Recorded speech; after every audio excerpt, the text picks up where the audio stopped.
دا یو روح سوال کړی دی او ښه قیمتي فایدهمند سوال دی چې یو زنانه چې هغه عمر یې د 80 کالونه بری د دې سره لاس ملاوهل څنګه دي مصافحه د دې سره لاس ملاول څنګه دي الجواب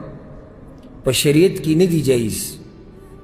په شریعت کې نه دي جایز دي ته وکوله وکړئ په شریعت کې نه دي جایز چې یو سړی دی د پردۍ زنانه سره لاس ملاو کی اگر که هغه ځواني او که بوډۍ که ځواني که بوډۍ شپېته نه الله دې کړي چې 80 کاله عمر 80 کاله عمر چې یو زنانه محارمو کې نه وي د هغې سره لاس ملاوهل دا ناروا دي حرام دي یو سړی به وي چې بوډۍ ده ته عقل مه استعمالوه بوډۍ ده او که ځوانه ده حدیث عام دی د معقل ابن یسار رضی الله عنه امام طبرانی راوړی پیغمبر صلی الله علیه وسلم وایي لأن يطعن في رأس أحدكم بمخيط من حديد